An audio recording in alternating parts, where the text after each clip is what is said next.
The chat should be working. Turn on Uh, record. no, we're not recording. Oh, right, we're not. Sorry. Aha.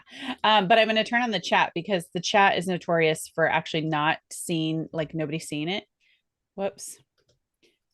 Tabby, that was just YouTube. I have it just open over there. Okay, so let me make sure everybody can comment because we want to know who is here. Everyone, it should work. So I have no idea why Zoom defaults to having like, yay, that's perfect. Okay, so right away, for anybody who doesn't know who we are, I am Kate from Simple Pin Media. We're a Pinterest marketing agency. We've been doing this for like 10 years. When you comment in the box, make sure it's checked to everyone. I do this all the time. Classic mistake. It says send chat to everyone, or it defaults to host and panelist. So just make sure it's everybody. We started doing these town halls as a way to just kind of hear what you're struggling with, answer any questions that you have, and just in general, like get to hang out with you. And just state of Pinterest marketing 2024. We're actually going to do these 4 times this year, once a quarter. So you can just show up. This is your time to ask us anything. We are going to talk about our products and services, of course, because what kind of good marketers would we be if we didn't do that? So just know that you're going to hear about that and how you can work with us. Janice from Portland. We're from Portland. Neighbors. Yeah, Tabby's in Hood River, France. We're not neighbors, but I would like to go there. UK. UK. I Isn't love it it. late there? Or is it in the evening? It's 9 hours ahead, I think. Oh, So yeah, a little bit late. Canada, Massachusetts. All right. So as you're saying hello, tell us what niche you're in. Like, I honestly would love to. Ooh, Tara's here. I love, yay. It's been a long time since we've chatted. Um, yeah, tell us what industry you're in. Content creator, e-commerce. I'm super fascinated. I was actually just listening to a podcast about industries that are like growing, and education and medical wellness was like the top two that are kind of like booming right now. So it was very interesting. SEO and website designer. Make sure you change it to everyone too as well. It defaults to host and panelist. I wish we could change that. It's like the I most know. annoying thing ever. But when you comment back, change it to that. But if you're like super secret private, this is how I am on Venmo. I don't want anybody to know that I'm here. So if you're like, I am only host and panelist to like fly under the radar, that is fine too. Okay. Here's how this will go today is we're not going to do a whole lot of teaching. In fact, in 3 weeks, I'm going to do a teaching session, more of a training.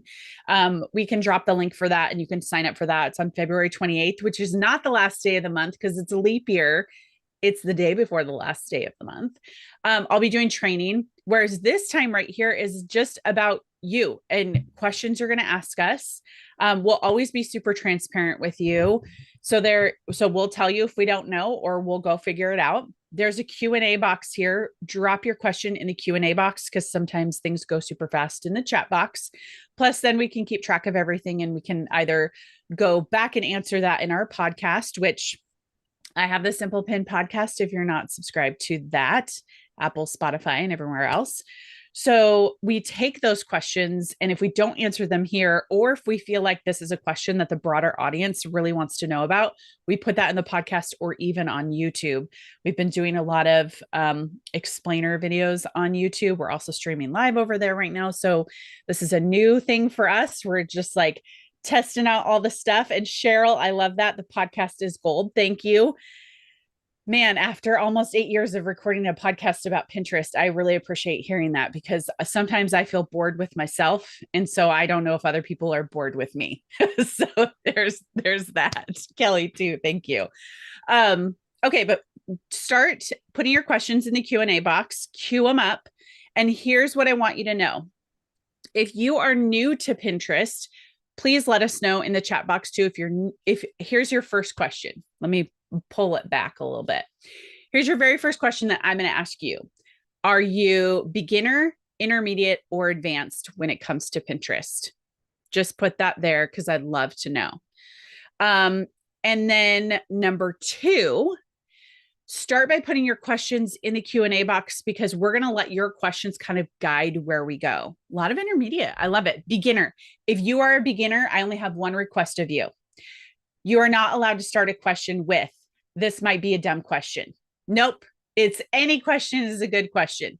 You can ask, if you have something in your head and you're like, oh, I don't know, I feel like everybody knows this except for me. Nope, ask it. Like, I bet you there's other people who are like, I wish somebody would ask this. So be the super brave person that's like, okay, I'm just going to ask this. In fact, I've recently been challenging myself to do this about Pinterest. Tabby and I have been where, okay, there's this thing that's out there and everybody says that it works really good. Let's try it. Like, let's just see. It feels like 2024 is the opportunity to ask new things. Feels like a lot of people are coming back to Pinterest who haven't been on there for a while. I knew the Google helpful content update really affected a lot of content creators. There's just a lot of things that have happened in the last year that have affected small businesses and have affected how small businesses leverage these tools like Pinterest, like Google, like all those things. And it just feels like everything is all over the map. So we want this time for you so that you can take away 1 to 2 nuggets of truth about Pinterest, put them into action, and then you join us in a couple weeks for that live training that we're going to do. Tabby, you have that link, right? Do you want to drop that in the chat box? Yes. Bookmark it, open it up in a new tab, and then revisit it at the end. We are doing Share the Love Month here at Simple Pin Media. We are doing $200 off our accelerator. So if you're like, Kate, I'm going to listen in, but I really just want to hire you guys, now is the time to book a discovery call. So we'll drop that link as well. All righty. 10 questions, a lot of intermediate, some advanced. I love you advanced people. I love total beginner. Janice, I love it.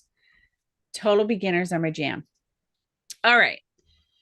Amanda, okay. Yeah, Tabby. Before you start, share. I'm the social media manager here. Yes. And so I'm going to do a little plug here. And I'm going to say to put your phones in front of the camera and take a picture of just the two of us. And share it, please. Yes. And if you share it, share with us your takeaway too. You can like be like, I'm going to hold my picture till the end and I'm going to share my aha moment, but we want to know what it is. We also set this up as a webinar. Normally we've done meetings, but we have been inundated with people in the past and it's just not worked out. So we've had to go webinar. So there's that. Tabby, thank you for that. That's good. All right. Shauna, you are kicking it off. You say, I'm in one of those Facebook groups. I have heard so many people take off rich pins and they are getting substantially more traffic to their website. I haven't heard this for a while, so I love that you are teeing this up. Honestly, it makes sense. Who wants to go to your website if it is a simple recipe and they can see the ingredients on Pinterest? I would have no need to go to a website because I could figure it out. So many people have done this with positive results that I really want to understand in better detail why not to do this. It is hard to hear about this when I am struggling to grow my account. This truly seems like a positive move to get more people to my website. Shauna, I love this question because you are wrestling with this, like people are saying this, and I don't know if this is a good move. So I'm going to give you my expert opinion, but first I feel like Tabby has something to say. So I'm going to I'm going to tee up my high level and then Tabby's going to be the closer here. Okay. So this kind of idea behind rich pins on or off became a thing about 5 years ago when Pinterest basically, it was like they did something to the rich pins where it was called Recipe Gate. It was this big scandal where basically it would bypass the website. People got really upset and they pulled back on it. And so then the theory became, well, we're just going to turn off rich pins completely. So then people don't see the ingredients and they have to come to our website. Totally fair, totally understand. It was a very a smart reaction to feeling like a platform was hijacking your content. I totally get it. There's a couple things I just want you to consider in that. One is you can do an article pin too as well. From what I understand, Tabby, you're going to have to correct me if I'm wrong. I know some people did this. Actually, let me take a back step before Tabby gets into the technical. I would say I've had people who have tested turning them on and off, and it didn't matter. I've had people turn them off and their traffic went down. I've had people turn them on and they said their traffic went up. For you, it's really about those ingredients that are also listed in the rich pin factor into the SEO of Pinterest. Pinterest also reads that data and knows that if there's certain things that are in there that people are searching. In fact, right even after that, you could search by ingredients. Now, we don't have that search capability anymore, but we do have that information fueling the SEO there. So when we get into situations like this, where we hear stories of it working for other people and not working for other people, that is where you go into test mode and you're really willing to say, I'm going to turn it off for the next 6 months. If you've had it on for the previous 6 months. Now, one thing to consider about doing a test this time of year, Q2 is notoriously the lowest traffic time of the year on Pinterest, especially for food developers. So if you were to test turning it off right now, you've now come from Q4, which is pretty high when it comes to food. And then if you were to test it and be like, well, my traffic's gone down even more, was that a natural decrease of traffic? Was it caused by turning off? There's just too many factors to play into it. But for you, Shawnee, you just need to decide, how am I going to do the test? And you have to keep everything else really the same. How many times you're posting, how many times you're creating content. So Tabby, you take it from the here. Well, I was just gonna say, I think that Kate's points about there are so many factors involved in deciding if it works for you or it doesn't work for you. And so that's why when somebody's very sure about their decision, like you should turn them off, I think that you have to ask a lot more questions. And and we have been getting a lot of questions recently, Kate. Like we got a Facebook question, we got Interesting. Instagram question, and then it came up today. I don't know if there's like some guru out there saying It's a Facebook group. Yes. Oh yeah, it's a Facebook Yeah. group. But anyway, you can always test it out and see. I personally like to advise people to keep them on because they are supposed to work with Pinterest. Pinterest has created them to get in front of your audience, to work for you. And yes, your ingredients are showing, but it's not showing your instructions. It only shows the ingredients. So a pinner still has to click on through the pin to get those instructions on how to do it. And I would argue that it actually helps you get better qualified readers onto your site 100%. because they know, okay, I have those ingredients, or that's vegan, or that's, whatever you're looking for. Those things are showing on the pin as it is a recipe rich pin. So that's what I say, but you're free to try it out. And to that, one of the things we noticed with one of our clients who turned it off is her bounce rate increased when it came to people coming from Pinterest because they couldn't see all of it. And then once they got there, they realized, well, I don't have that ingredient. As a Pinterest user myself who looks at recipes, and a lot of people who I know look at recipes, that's a really helpful qualifier. And it makes people come to your website and stick around longer. And I think we just got a comment. Is it I'm horrible. I've always said this in lives. I'm horrible with pronunciation. I was that kid in second grade. That you're a food blogger and you always show ingredients. It's more fun and also respectful to readers. I 100% agree, like 1,000%, because that is going to get people onto your site that really are qualified. But I get it. I think what we want to empathize with you, Shauna, is that we get that these things are out there and there's something that you can try. And some people have amazing results and some people have less than stellar results, which you have a second question. So I want to camp on this. You said you're only pinning new pins to one board now. For example, I have a recipe that could go into 3 category boards. I am making now 3 different pins, one for each category, and not repinning them to other boards. Is this the right strategy? I'm going to say it's a lot of work. So I would say we're going to give you another alternative. How far apart do these pins need to be pinned out from each other? Is a few days enough? If I were to repin them to another board, how long should I wait? Tabby, I'm going to give this one to you. Um, based on like what you're doing pinning for Simple Pin right now. And this whole idea of number one, I will tell you right now, you can pin him to any board that you want, like as many times as you want. I don't think we've ever really limited that besides don't do it all on the same day. Mhm.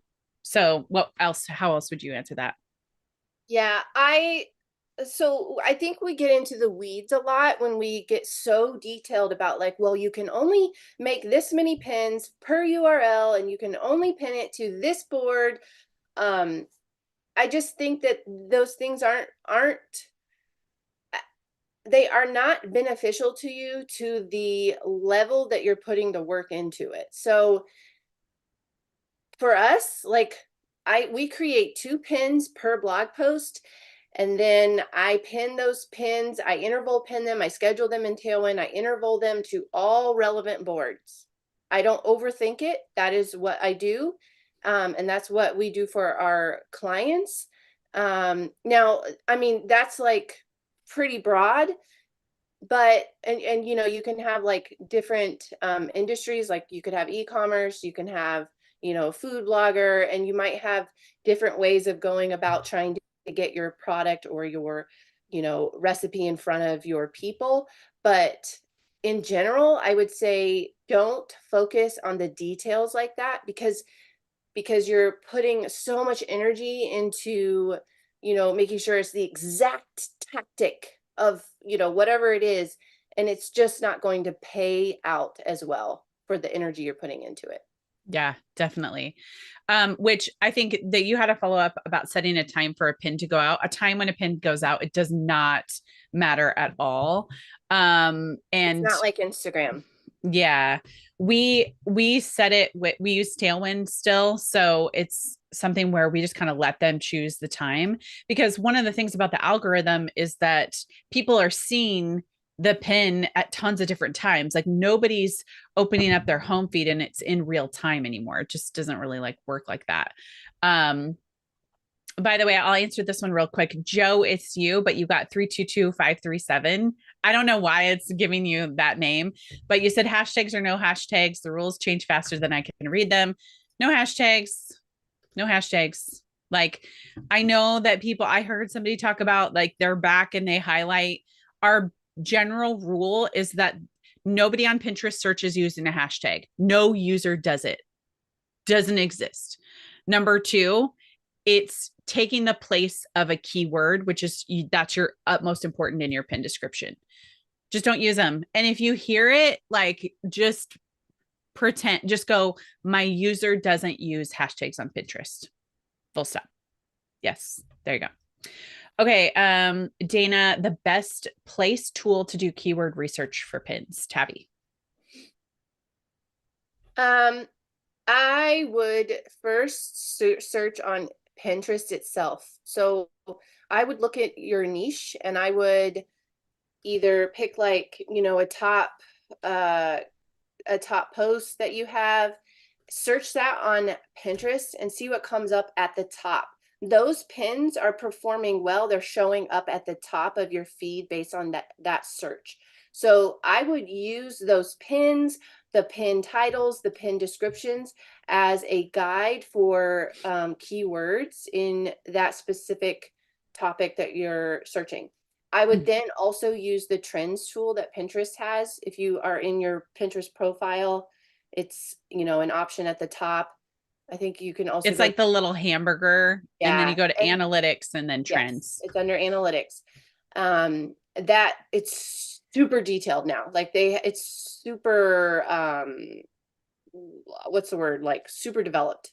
Yes, it's Um, gotten way better than it has been in the past. yeah, It was not you good can get before. pretty detailed in your search of like what is being searched on Pinterest, who your audience is, and what they are searching, what their interests are. And so then I would start making a list from those two things.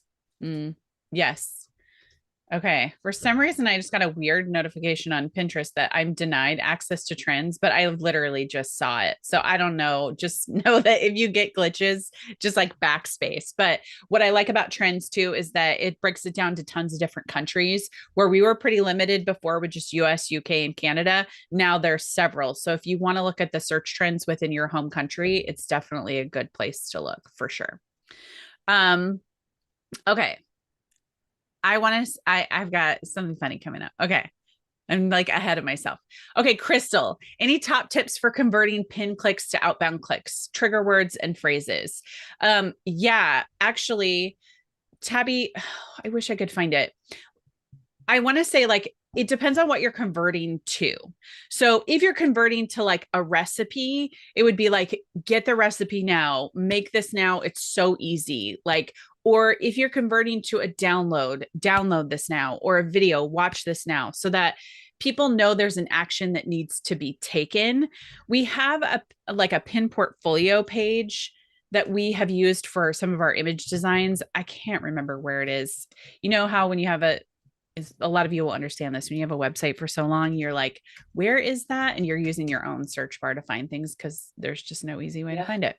Okay. I'm going to share this with y'all. These are some pins that we've created for clients. And what you can see is the examples that we've used for call to actions in here. I'm going to put it over here in the chat box. But what I like about this is we have a lot of shop now, but even getting specific, like get it now, shop quilts, shop unscented. And then towards the bottom, we have some that are more in their like content creator.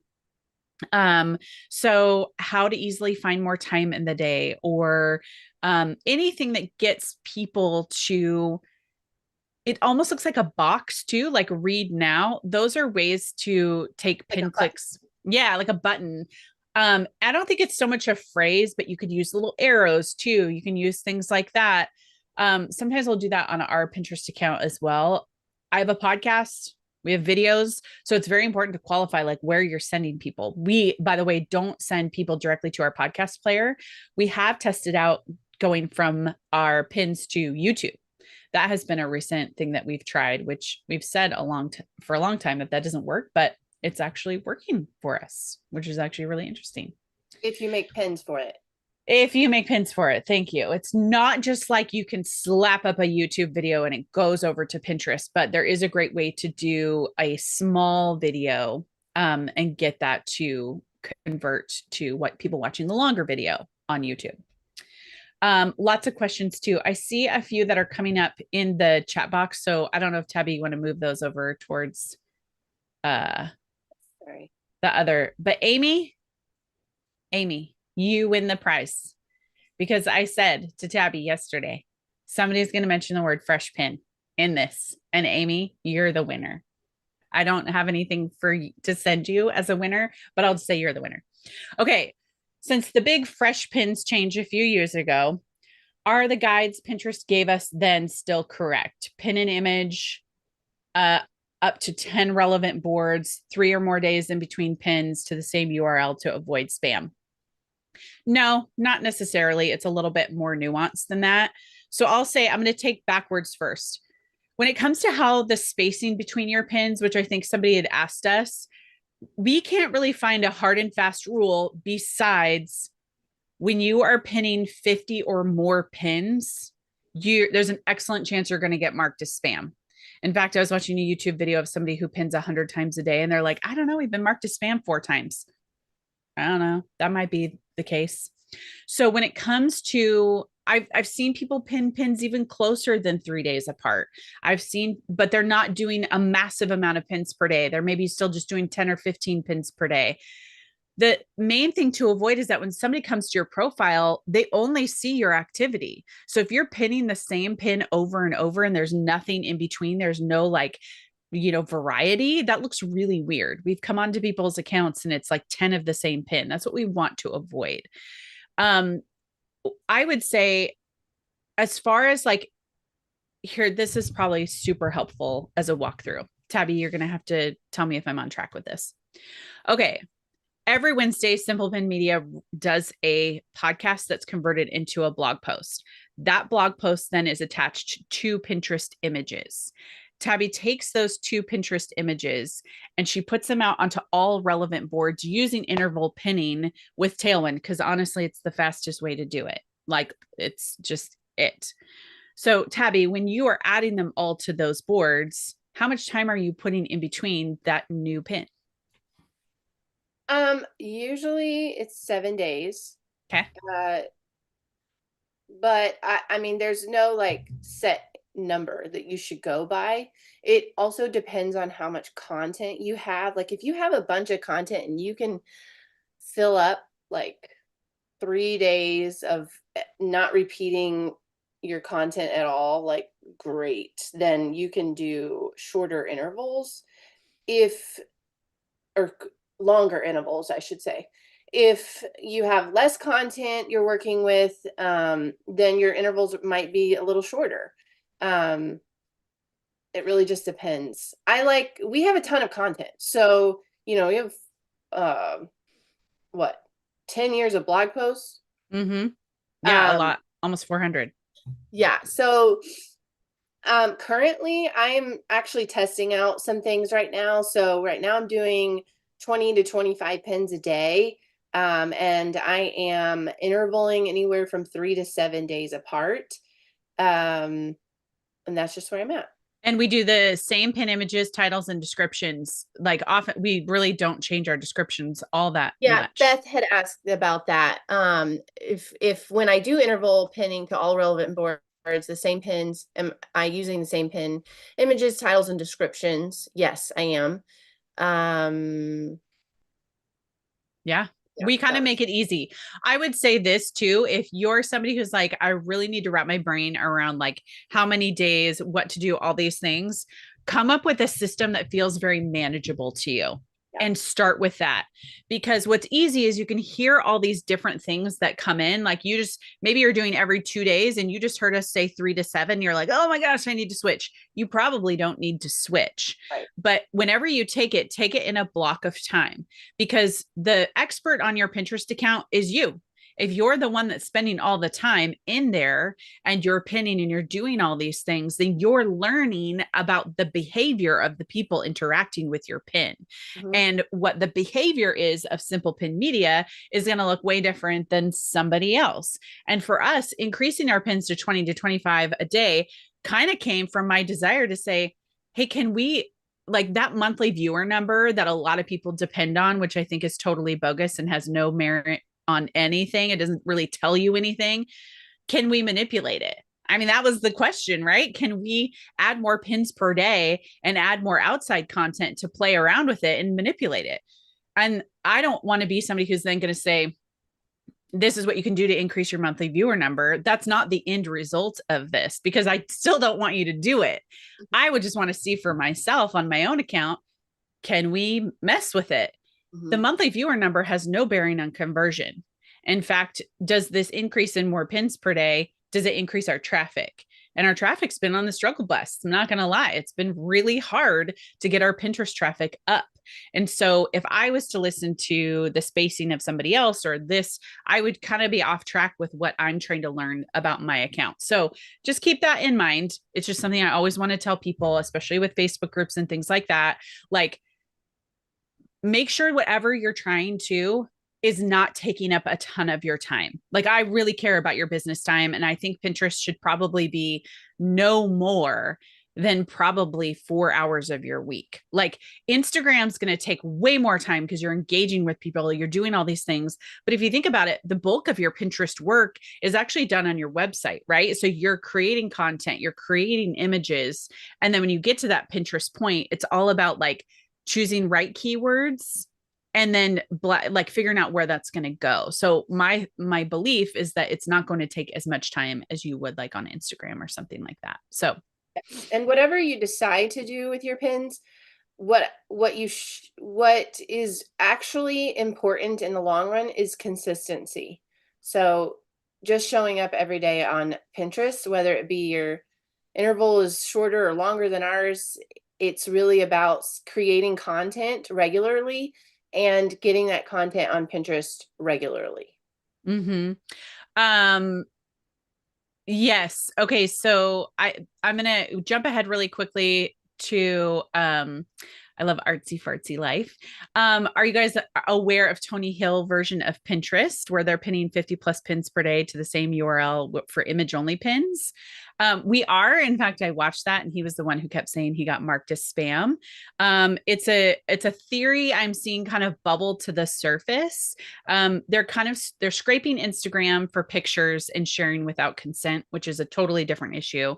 But I think one of the things to be aware of is that there are a lot of things like that right now. In fact, one previous student we had in the collective said to us that it feels like the wild, wild west on Pinterest right now. Like anybody will try anything like crazy. So just know that that is happening. And we kind of try to keep the pulse on all the stuff that's going down. And this is one that's recent going down. A lot of 50 plus pins, 100 pins. So we obviously wouldn't recommend that. So I'll just leave that there. Okay, Catherine, you have this issue where you haven't been able to change or update your business profile for a year and you've contacted Pinterest several times. Tabby, do you think the PBC would be helpful to her or not? Like, or how many times have you put in? Well, you said you've contacted Pinterest several times. That is so weird that you can't change it. But why don't you go in the PBC? Do you know what that is, Catherine? I will We'll link it for you. here for you. Go in the PBC and leave a comment and tag Simple Pin Media, and then I will see what I can do with tagging the moderators over there. Okay, I'll link it here for you. Okay, the PBC is the Pinterest business community. For anybody who doesn't know what that is, and it's basically you get it when you're logged into your Pinterest account and you click on this link. It's going to say, "Do you give the PBC access?" Yes, give it access. It's totally okay. And there's forums there where you can search and ask all these questions. There's Pinterest moderators there. It is, how do I phrase this? It is helpful to a point. Like I would say they can't troubleshoot a lot of tech issues, which feels a little bit frustrating sometimes, but at least they can get you on the right path and towards somewhat of a result. We asked a question, Tabby asked a question in there also about like, or somebody else did, about the whole idea pins and video pins and what's the name and what's it going to be like. And it kind of, they don't really know yet.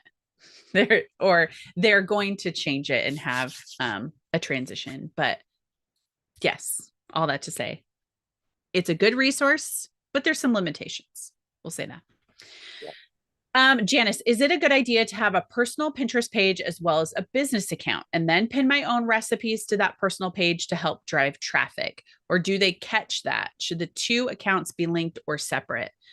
Tabby's smiling. I love. Okay. I would say my husband is sneaking back here trying to get something. So I'm okay, got it. Okay, so what I would say is it's not a catch thing, but I wouldn't recommend it. I mean, you could try it. I take my business account and I put all my personal activity in secret boards. I mean, I don't think the two accounts should be linked. I think they should be separate. But I think that's a lot of work. I don't know. I've actually never known anybody to try it. So I'm going to say it all depends on, you can't get analytics with a personal account. So you actually won't know if it's converting. I think that would be the tough part. Is on a business account, you can see what's actually working. You can't see that on a personal account. So it might be for nothing. Like you might go to all that work and it just doesn't do anything. Nicole said, I did that for many months and I really don't know if it helped or not, but I didn't get banned. Yeah. You can't tell. That's the tough part. It's because it's only one person. I just don't think it's worth your time. It's only you're one person. And so in order for like Pinterest to say, oh, look at that, this pin is doing really well, it needs to be like an amount of a certain, more than one person saying that they're like interested in that pin or something. So yeah, I don't think it's worth your time. No. And I would say for anybody who's ever worried about getting banned or marked as spam from Pinterest, it really only happens from the stories that we hear to people who are pinning 50 to 60 plus pins per day. Like that's really when you get banned. Like you all are normal small business owners. Don't worry about stepping in this hole. You're not going to if you're not doing what I just said. So you're good. Um, Janie, I stepped away from Pinterest last year. Where do I go to get started again? I think it would really depend on your level and where you're at. If you want to start fresh, you can go through our free start series. And this is kind of, we've just updated it. It's where Pinterest is at. But I think because you already have a profile, that's probably not going to be the best. But we do have for intermediate people, beginner intermediate, we have our blueprint and that will get you up and running with Pinterest pretty quickly. Tabby, I don't know if you want to drop that link, but people have asked us recently about courses. We get asked a lot about other courses. I'm not going to name any names here, but I would say this blueprint course is a pretty basic one for a low cost of entry, and we've had it for years, but it's been updated, and it's a pretty good kind of you want to bare bones basics, get started on Pinterest. This Pinterest marketing blueprint, it's a mini course, has 6 or 7 videos. Go through that. That's where I would recommend getting started. And then the other thing I would tell anybody who's new again, start using Pinterest. Use it. Like see what it looks like as a user. That's a really good way to figure out how to connect with your end user and get back on Pinterest. And Amanda kind of asked this same question follow up. I'm just getting back to Pinterest after neglecting it for years. I'm relearning best practices. Are group boards worthwhile? What is the best practice for repinning your own pins? Is setting up scheduled pins with Tailwind worth it or not worth it? One, I'm glad you're getting back to Pinterest. Like I said, if you've neglected it, go to the app. Like just spend 10 minutes on it. See what you interact with. Search, like just play around. I think the best marketing is when you actually understand the platform and you use it, and you'll be able to really serve your end user. So I'll say that. Group boards are not worthwhile, really, in my opinion. And again, that's just an opinion for what we see. We still use it a little bit with some of our clients. We have really niche specific ones where you can cross promote, but for the most part, I think I would rather have you have your own board than a group board. That's my opinion there. Setting up scheduled pins with Tailwind worth it or live pinning? We have done so many tests between live pinning and scheduled pinning, and there is just not a difference. I know people will like die on the hill of live pinning, and that is great. That gets back to, again, people just say it works for them. I love it. Go with it. But I really care about my time, and it's hard for me to remember to pick up my phone. I've got 3 kids, sometimes 4 in the house, and there's no way I'm picking up my phone to pin. Like I'm just not. So scheduling, and Tabby's not either. Scheduling is the way to do it. So, best practice with repinning your own pins is kind of what we talked about a minute ago. Just start sharing them. Don't share too many, just share just enough. And striking that balance, you'll kind of find that middle ground. Okay, Janice, if we have 10 pins for a recipe, does it matter if we pin them all at once to different boards, or should we trickle them out over time? Tabs. I would. Sorry, I wasn't half listening. That's okay. You're monitoring other things. Yeah, I would separate them out, especially if you have 10 pins. I mean, like when we have our 2 pins, that we create for our blog posts every week, I'll go ahead and schedule those back to back, like the same day I'll schedule them. But they're very different looking pins. They go to the same URL. They have the same title, the same description. But what I usually like to do is like I'll pick all my boards, when I'm scheduling it in Tailwind. I'll pick all the boards I want the first one to go to, and then the second pin I will pick a different board for that, especially that first time it goes out. I'll pick a different board for it to go on, just because I am trying to keep it, I'm trying to keep diversity And so, but is it like, do I think it really, really matters? Not really, unless you are pinning a ton of the same content to the same board all in the same day. I think probably it would be better for you to separate that out. Um, and I guess that's just where I would leave it. Like, that's what I would say is space it out. I also would say you don't have to make 10 pins per piece of content. If that's overwhelming you, maybe you go down, but if it's not overwhelming, great. Yeah, exactly. Okay, I'm gonna jump ahead really quickly to, and I put anybody interested in rich pins, I put a link in the URL there or the chat box. I can't talk. Okay. Amy, do you have a favorite pin scheduler? Something more with a 28-day range of scheduling on Pinterest. We were just having this discussion. We have tried everyone under the sun, and I'm not kidding. Like, our team has tried it. We have tested it later. Hootsuite, Buffer, Pin Generator, Planoly, all the things. We keep coming back to Tailwind. And I know that they've had some rocky stuff over the years. I get it, but we like the interval pinning and the longer range and the amount of time. Like, that's just it. Wordless. Yeah, Tabby's tried Planoly. They have a lot of other features that are really good, but it took a long time. It was a little bit more labor intensive. Yep.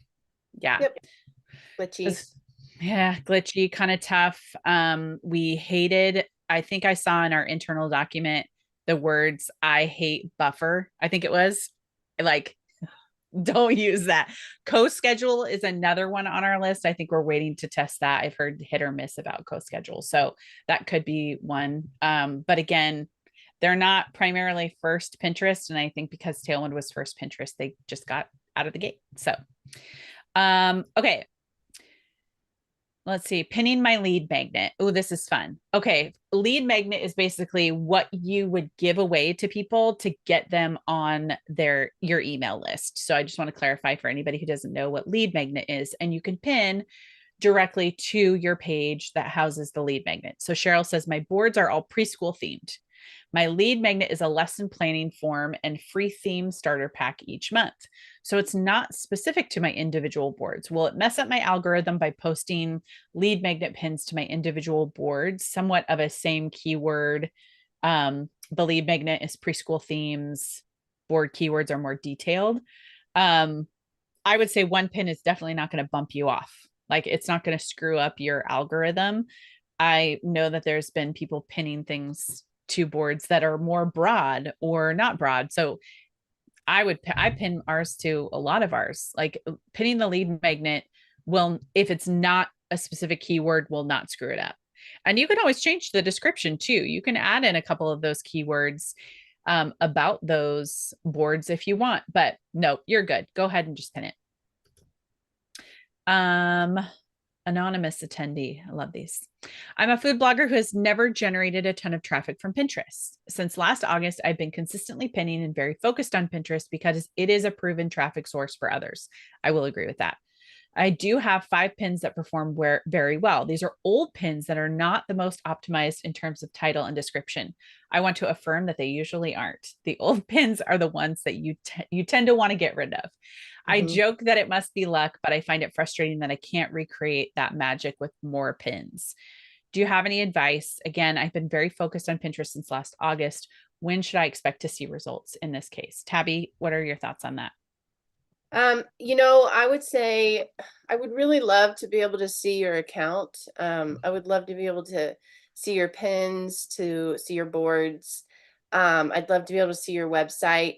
I mean, for the most part, that is the case for a lot of these questions. It's not always just about like, well, how many pins should I make and when should I pin them and all of that. It's also about like, are you actually like creating pins that are grabbing your audience's attention? Do you have a website that is user friendly? Because Pinterest does pay attention to that.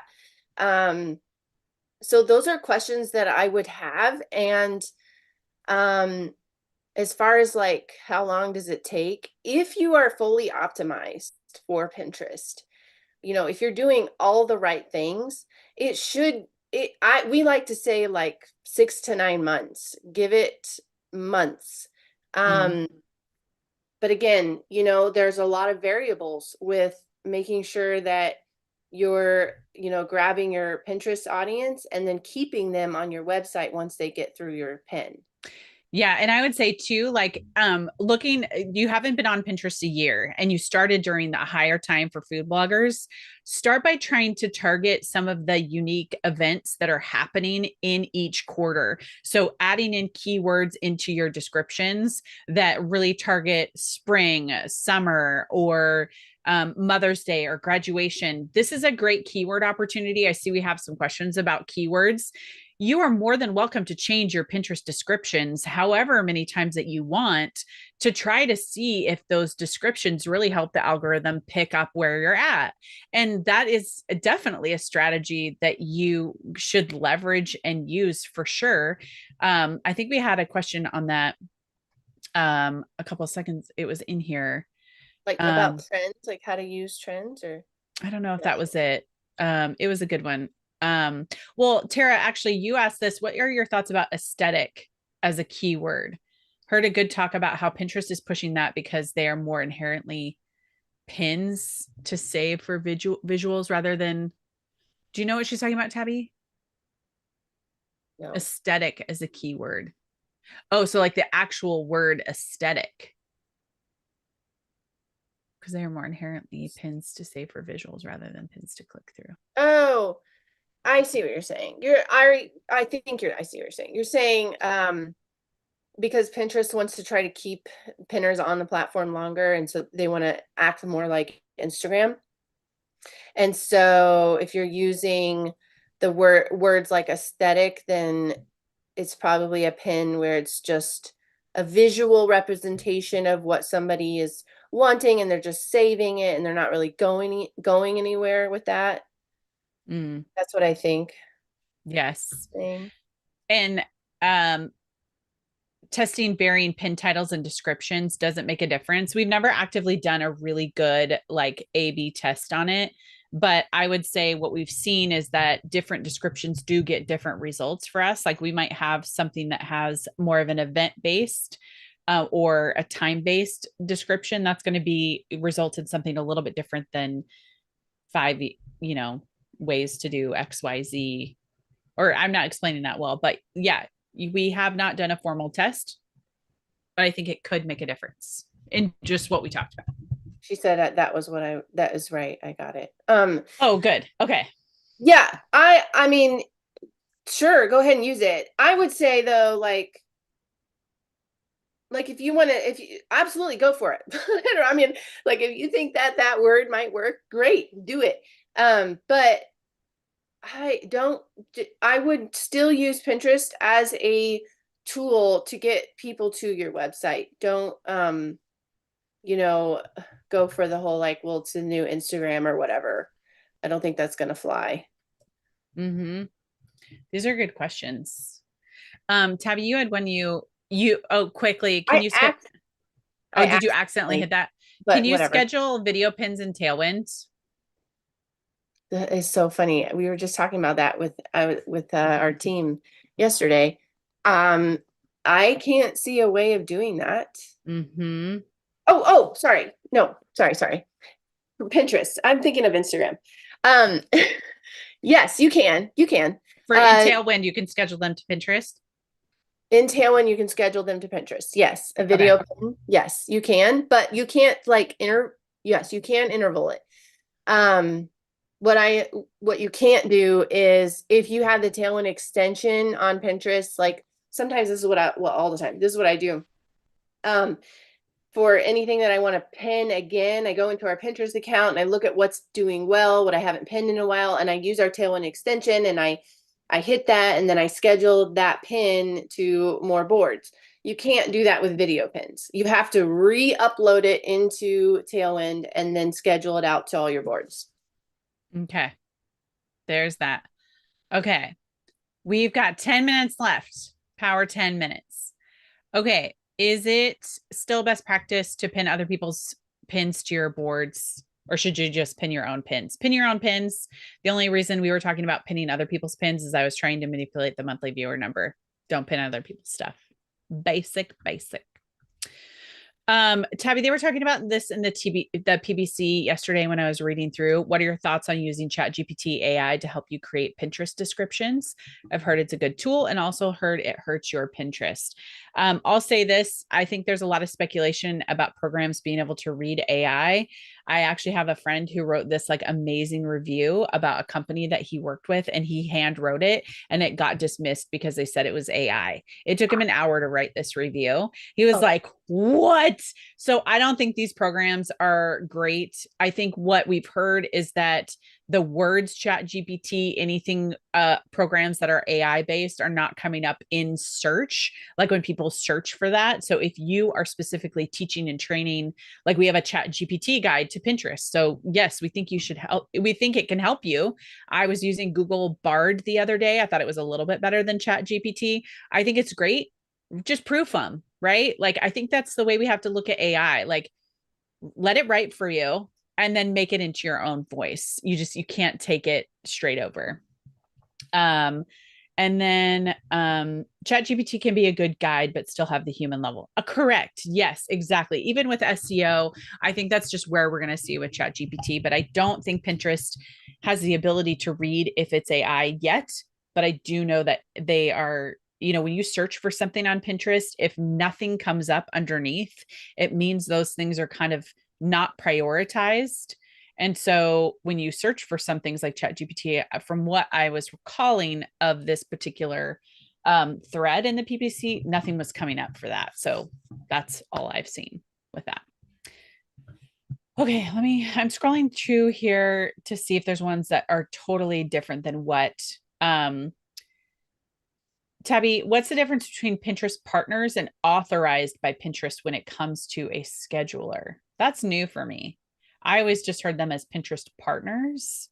Yeah.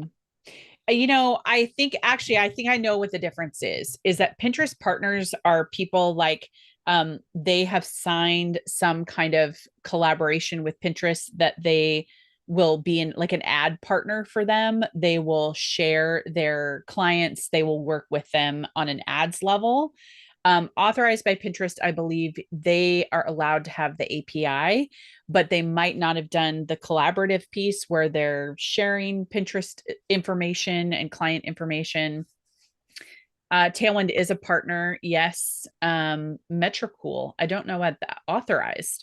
So actually, I don't really know. I'd have to do a deep dive into it. They've always used the word partner. So authorized seems to be pretty new. So we will do some investigating on that.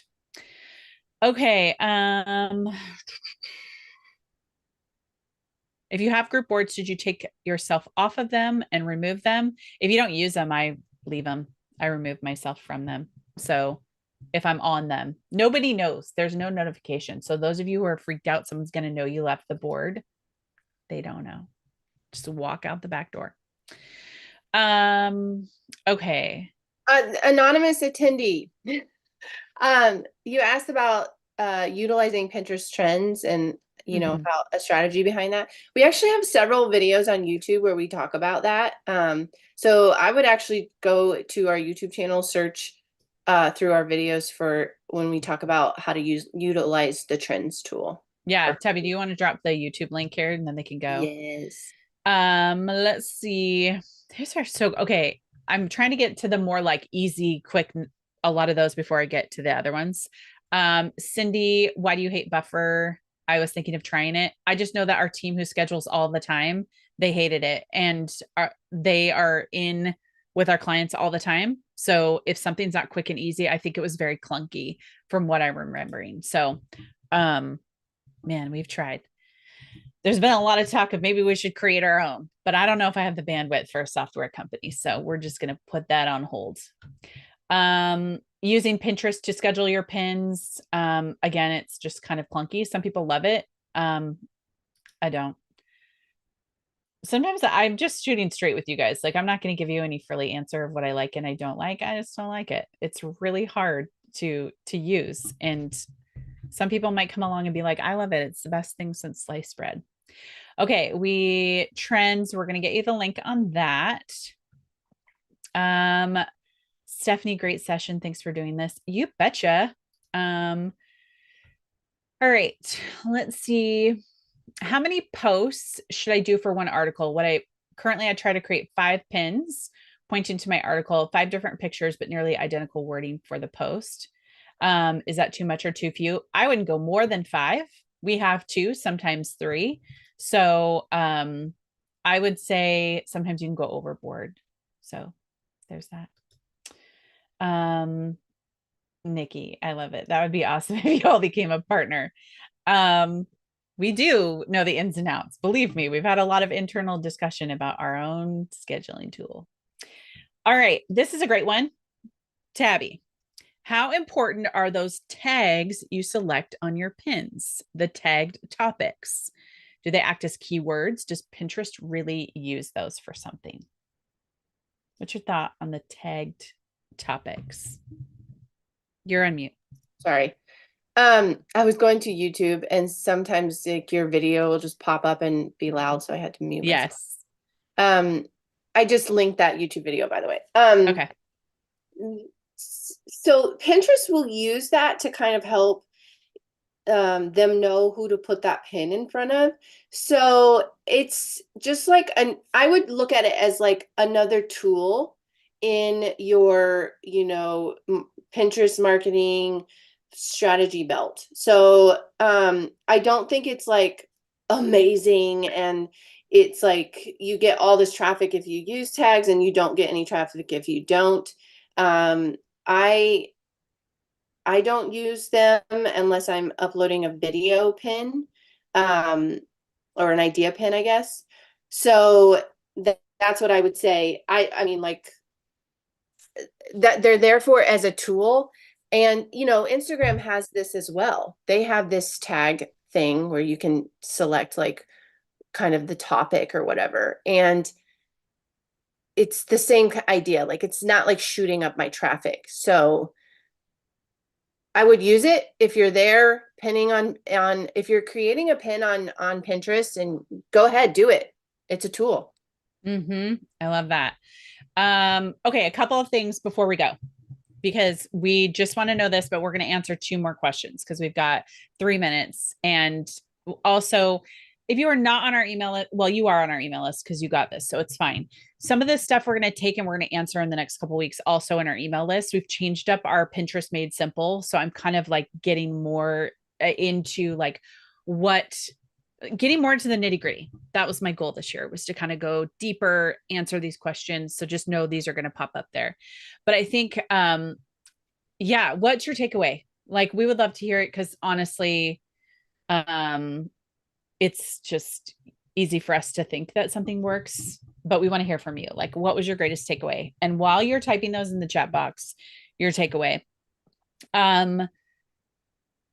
you can also take a picture of us and post it on Instagram with your takeaway. Yes. Just make sure we Tabby's Instagram loving heart. Okay, I'm going to answer these last 2 that kind of came in at the end because I think they're different than what we've talked about. Jennifer, you said, what are the best designs for pins if I'm a photographer? Are words important on the pin itself? This is such a great question. So when it comes to pin images, there's a great debate between text or no text. There's like very few cases where I would say no text is good. Photography is one of those places where you can get like the wanderlust, like I love this picture, I'm going to save it for later.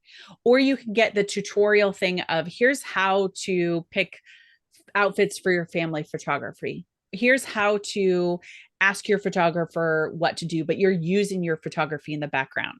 So it depends on how you're trying to really attract your ideal client, right?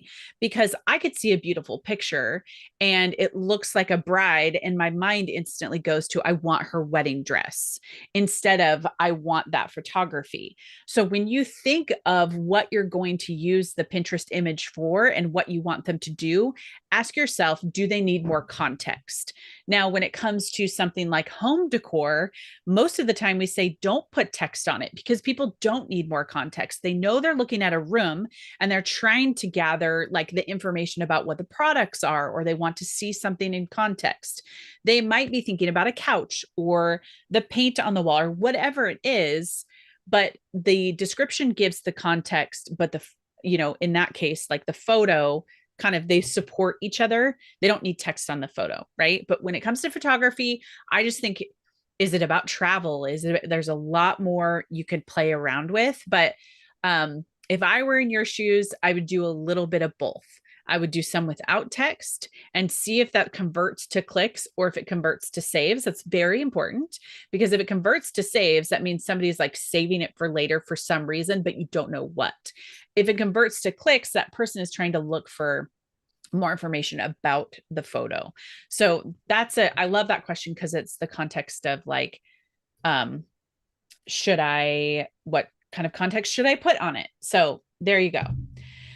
Okay, it's 11. You have lots of business time. There's so many questions, but we've got them. We're going to answer them. So make sure to watch our email list for answering them. And yeah, if you are somebody that just wants to outsource right now, we're offering $200 off of our accelerator package. But if you're also somebody who's been set up, like just meet with our discovery call team. They're really great at like figuring out where you need to go to. If you need a strategy call or you need a particular product, meet with them and we can help you really figure out how we can serve you. Happy to help everybody here. Thank you for joining. Thank you for spending time with us. Honestly, we don't take this time lightly. So thank you, thank you, thank you. Really appreciate y'all. And again, sign up for our class in 3 weeks from now.